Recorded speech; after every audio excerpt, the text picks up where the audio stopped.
Après des paillettes circassiennes, voici un homme de l'ombre. Ça rigole pas du tout. Depuis 7 ans maintenant, l'histoire des bosons, éminemment politique et sociétale, est entrelacée à une institution extraordinaire, la Marine nationale. Une histoire d'amour, oui c'est possible, et pourquoi pas, et de respect qui a commencé à l'école de guerre avec l'amiral Prazuc, chef d'état-major de la marine.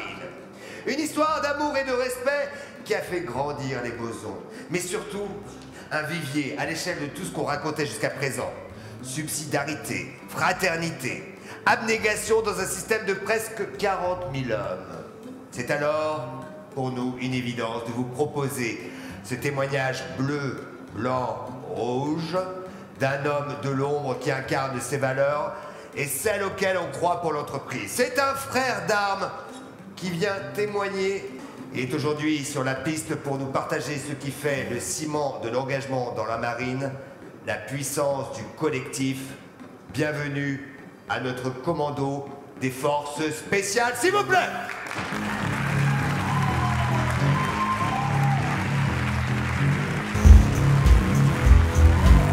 Are you ready, mon petit chat?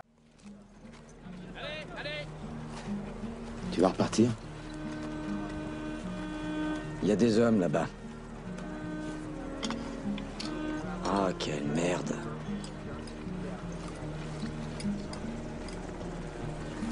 Quand je serai rentré, et qu'on me demandera... Hé, Hout, pourquoi tu vas te battre? Pourquoi? T'es camé, t'es accro à la guerre? Je répondrai pas un mot, putain. Pourquoi? Il comprendrait pas. Il comprendrait pas pourquoi on le fait. Il comprendrait pas qu'on le fait les uns pour les autres. Et c'est tout. Il n'y a rien d'autre à dire. Bonsoir, il y a quand même d'autres choses à dire. Il y a 10 ans, j'étais déployé en Afghanistan et pendant plusieurs mois, j'ai mené de nombreuses opérations comme chef d'un groupe de commando marine. Et une de ces opérations m'a profondément marqué. Elle m'a profondément marqué en tant que chef, qu'officier, parce que j'ai commandé sous le feu. Commander sous le feu, c'est quand ça tire de partout, que vous devez prendre des décisions, donner des ordres, parfois désobéir. Et c'est quelque chose qui marque votre carrière. Mais elle m'a également marqué comme homme, tout simplement. Plusieurs mois après cette mission, je me suis posé beaucoup de questions. Ça tournait en boucle. Est-ce que j'ai bien fait? Est-ce que j'étais à la hauteur? Est-ce que je suis un bon chef? Est-ce que je suis un bon commando? Voilà, c'était une grosse période de doute. On a beaucoup échangé sur l'engagement. Voilà, c'était très intéressant. On a vraiment croisé nos mondes. Elle m'a un peu sorti de mon univers qui est tellement ancré dans la réalité de ce qu'est le monde que finalement on se déconnecte de la réalité d'ici. Cette mission a bien commencé puisqu'on a failli se cracher en hélico, ça c'est assez courant. On s'est infiltré de nuit, discrètement, à travers des villages.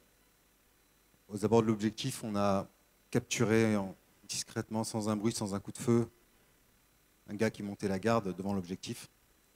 La moitié du groupe s'est positionné autour de l'objectif pour permettre l'assaut. Et moi, je suis allé devant l'objectif, qu'on appelle en base d'assaut, devant la porte. On devait la faire en finesse, comme d'habitude. On fait exploser la porte et on rentre dans la maison. Mais la porte était ouverte. Le temps de se réarticuler, hein, c'est des choses qu'on prévoit. En fait, une fillette a passé sa tête devant la porte. Et on a été décelés. Elle est vite rentrée, la porte s'est fermée, tout s'est accéléré. Ça a commencé à rendre compte dans la radio, il y a du mouvement au sud, il y a du monde dans l'oued. 1, 2, 3, 10, 20, 30, ça bougeait beaucoup. Les premiers tirs sont partis sur les extérieurs.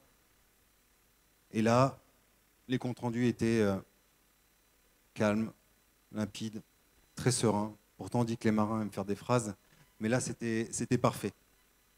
Derrière moi, je sens mon coéquipier qui se rapproche de moi. il me bloque mon pied d'appui, il se colle à moi, je sens son souffle. Je le reconnais, c'est Sam.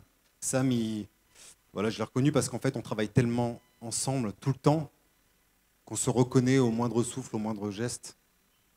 Et je savais que c'était le moment de donner l'assaut. On a plein de procédures, mais là, pas besoin. C'était hyper fluide, on était en symbiose. Et là, ce qui est incroyable, c'est qu'à ce moment-là, évidemment, ça commence à tirer aussi de l'intérieur de la maison. Et je reçois des éclats du mur qui est devant moi. Mais c'est pas grave, en fait. C'est pas grave, pourquoi? Parce qu'à ce moment-là, on sait que c'est exactement là où on a envie d'être. Exactement là où on doit être. C'est pour ça qu'on a été formé, c'est pour ça qu'on est là. Et on dit souvent que les militaires ont la mort comme hypothèse de travail. C'est vrai quand on prépare et dans notre engagement au quotidien, mais là, en fait, c'est même pas la question. Peu importe, en fait.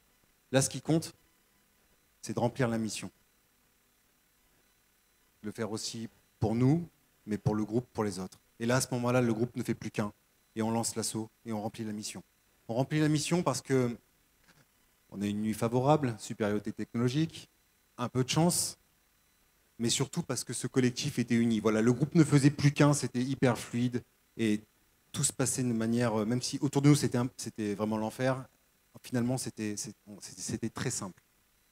Et en fait, ce que je voulais vous dire, c'est que ce soir-là, tout le monde est rentré indemne, mais ce n'est pas toujours le cas et malheureusement, parfois il y en a qui restent dans les pays qu'on va visiter. Mais bon, ça fait partie du boulot, c'est pas ça le plus important. Le plus important, c'est encore une fois de remplir la mission et de le faire les uns pour les autres. Dans l'armée, le collectif, ça s'appelle l'esprit de corps. L'esprit de corps, c'est la fraternité. Pourquoi? Parce que la guerre, elle est aveugle, elle s'en fout de votre sexe, de votre couleur de peau. Rien à foutre de tout ça. Et pour faire face à ça, c'est l'esprit de corps, la famille. Dans la marine, ça s'appelle l'esprit d'équipage. Le fameux esprit d'équipage. L'esprit d'équipage, c'est tout aussi simple, c'est être 200 dans une boîte en fer, avoir une mission, aller d'un point A à un point B, peu importe si c'est la guerre ou pas, dans un environnement qui est hostile, l'océan. L'esprit d'équipage, c'est la solidarité et l'humilité.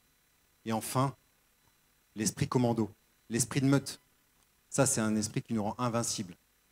L'esprit commando, nos chefs le craignent un petit peu, parce que l'esprit commando, c'est être incontrôlable, c'est être imprévisible, mais c'est aussi ce qui leur permet de nous envoyer n'importe quand, n'importe où, pour faire n'importe quelle mission. L'esprit commando, c'est être redouté et craint par nos ennemis. Et pour terminer, je dirais que dans la guerre comme dans la vie, il y a des combats qui subliment le collectif. Et ces combats, seul le collectif peut les remporter. Merci.